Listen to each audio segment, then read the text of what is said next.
Good morning mga kasweldo. It's me and Sinas Katapusan, Kuya Alexis. So nandito po tayo ngayon sa Missionaries of the Poor para sa community service ng City of Manila Matikas Eagles Club, Calabarzon, Cavite, Region 8. So nandito na tayo nagtitipon-tipon. Hintayin natin ibang mga kuya na dumating para makapag-start na po tayo ng ating event.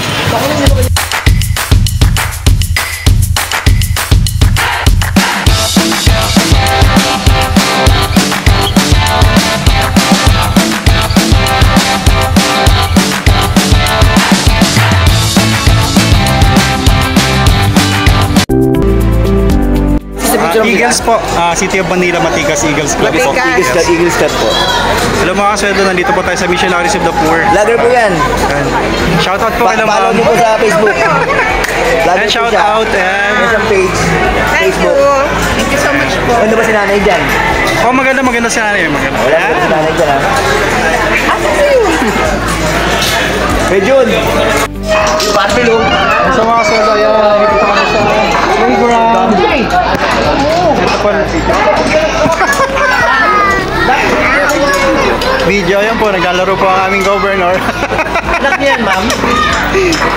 Tapos ito po, naglalaro po yung dalawang bata, nagsisiso. Pagod na. Pagod na. Yan kuya ni Walter Maligali. Yun po. Yun po, kami po ang City of Manila Matikas Eagles Club. Thank you po sa inyo na pinaunlakan na kami na makatulong po dito sa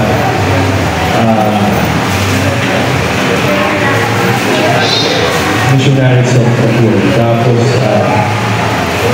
ayun po, maraming salamat. Yay! Thank you, Mr. President. So once again, on behalf of the Missionaries of the Poor, we are grateful, we thank you for your wonderful outreach program we have here with us. And hopefully, this will be not the last time.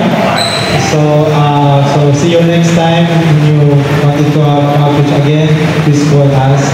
So here in our center, we have 90 children. We have also 19 elderly, all of them are abandoned, neglected. Most of them are referral from the DSWD. So here in San Andres Bukid, we have 61 all in all residents, staff, and brothers who are here actively doing the ministry or doing the proper works of mercy. So thank you once again for choosing us and have a wonderful day.